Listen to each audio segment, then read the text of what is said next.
হরে কৃষ্ণ হরে রাম, রাধে রাধে। আমার শতকোটি প্রণাম, তোমার ভক্তদেরও আমার শতকোটি প্রণাম।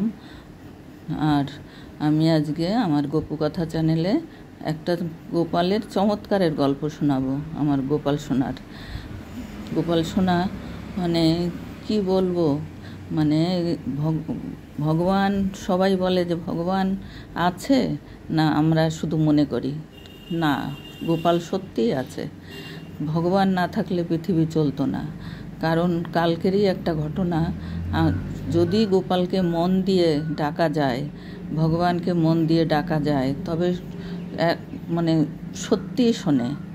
তা কালকে আমার ছেলের একটা পরীক্ষা দিচ্ছে অনলাইনে, সেটা ঘরে বসেই আর কি।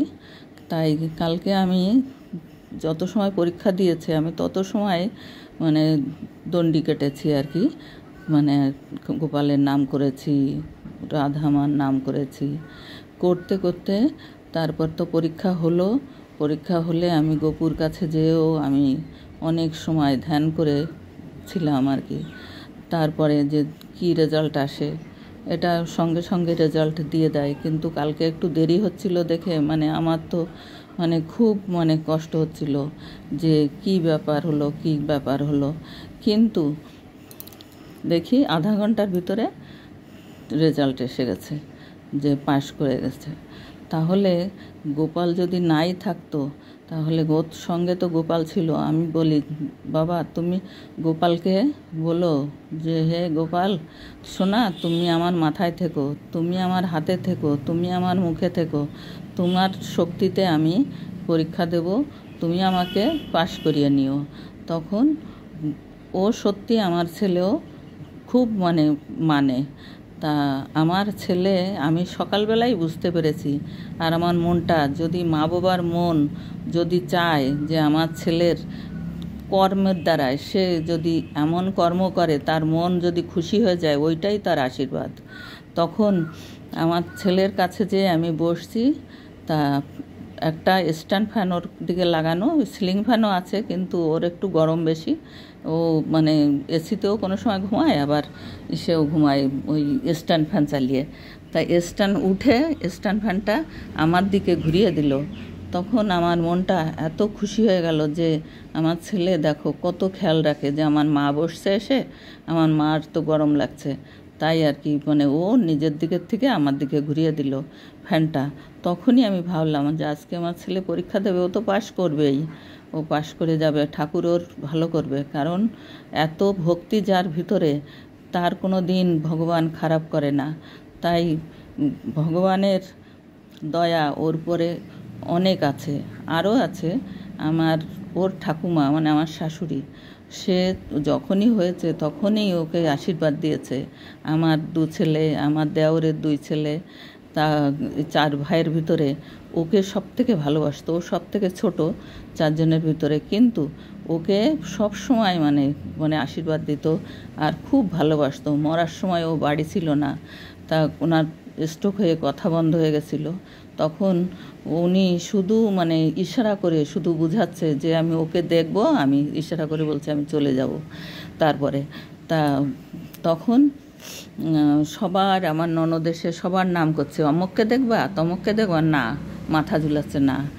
লাস্টে বলছে যে টোটন, হলে তখন ওকে খবর দেওয়া হয়, ও আসে, ওকে দেখে তারপরে আমি বলছি, শোনো এটা তো ভাদ্র মাস, তুমি এই মাসে যাবা না, কিন্তু তুমি যতদিন থাকার তুমি থাকো, কিন্তু এই মাসে তুমি যেতে পারবা না। সত্যি সেই মাসটা গেল, আশ্বিন মাসের 1 তারিখে উনি উঠে গেল। তাই আর ওকে আশীর্বাদ দিয়ে গেল। তা সেই জন্যে আমি জানি যে ওকে আমি বলি যে তোর ঠাকুমার আশীর্বাদ আছে, তোর কোনো দিন অসুবিধা হবে না, তুই যেখানে যাবি সেইখানে তুই পাশ করে যাবি, তোর ঠাকুমার আশীর্বাদ এখনও তোর মাথার উপরে আছে। তাই ও বলে হ্যাঁ মা আছে, কিন্তু যখন উনি চলে গেল তখন তো আমি এত বুঝতাম না, ছোট ছিল, কিন্তু এখন আমার খুব মন খারাপ হয়। মনে হয় কি যে ঠাকুমা যদি থাকতো, তাহলে এখন আমি বুঝতে পারি, সব কিছু করতে পারি, অনেক কিছু করতে পারতাম ওনার জন্যে। কিন্তু ঠাকুমা তো আর নেই এখন। আমি বলছি বাবা তার নাম মনে করে তুমি করো, তাতেই হবে। এখন কি করা যাবে, তার যে কয়দিন আয়ু ছিল সে কয়দিনই সে ছিল, তারপরে সে তার সময় হয়ে গেছে, সে চলে গেছে। তাই বলি যে মানুষের সব কিছুই লেখা ভগবানের উপরে, ভগবান যা করে তাই হয়। তাই আর আমার ছেলে এত ভালো ভক্তি তার মা বাবার প্রতি, সে সেই ভক্তিতে সে তার সব কিছু জয় করে নেবে। তাই বলছি যে ভগবান অবশ্যই আছে, ভগবানকে ডাকলে সে ঠিক ডাক শোনে। আর আমিও বুঝতে পারি, যখন আমি তো গোপাল নিয়ে আসছি, তা আমি গোপালের সেবা করছি, তখন থেকে আমি বুঝতে পারি আমার শরীরে ইশারা করে দেয় যে কি হবে, তার মানে আগেই মানে আমার ইশারা হয়ে যায় যে এটা ভালো হবে না মন্দ হবে, আমি ঠিক বুঝতে পারি। তাই মানে বুঝে আমি বলি যে দেখ তোর ভালো হবে, বা আমি বলছি তো যে এটা করবে, আমি আগের থেকে বলি না, আমি মনে মনে রাখি, ঠিক দেখি যে তাই হয় আর কি, ভালো হয়। হরে কৃষ্ণ, হরে কৃষ্ণ। আপনারা সবাই আমার ভিডিওটা দেখবেন, লাইক শেয়ার সাবস্ক্রাইব করে দেবেন। আর আপনারাও ভগবানকে মন দিয়ে ডাকবেন, মন প্রাণ দিয়ে ডাকলে ভগবান না শুনে ভক্তের কথা ভগবান শুনতে পায়, সে কোনো দিন তাকে নিরাশ করে না। তাই ভগবানকে সবাই মন দিয়ে ডাকবেন, দেখবেন ভগবান আপনার কথা ঠিক শুনবে। আর ভক্তের ডাকে ভগবান সাড়া দেবে না এমন কোনো দিনও হয় না। ভগবান ভক্তর জন্যেই ভগবান। তাই ভক্ত যখন ডাকে সে থাকতে পারে না তার কাছে না এসে। তাই আমরা হয়তো দিব্য চোখ দিয়ে দেখলে দেখতে পারি, কিন্তু আমাদের এই চোখে আমরা দেখতে পারি না, কিন্তু ঠিক সে আছে, পৃথিবীতে আছে, আর চিরদিন থাকবে মানুষের কাছে, মানুষের পাশে। হরে কৃষ্ণ, হরে কৃষ্ণ, কৃষ্ণ কৃষ্ণ হরে হরে, হরে রাম। তুমি থেকো আমার সন্তানের পিছনে, সব ভক্তদের পাশে থেকো, আর তুমিও ভালো থেকো, তোমার ভক্তরাও ভালো থাকুক। আর আমার ভিডিওতে লাইক শেয়ার করুক। কালকে আবার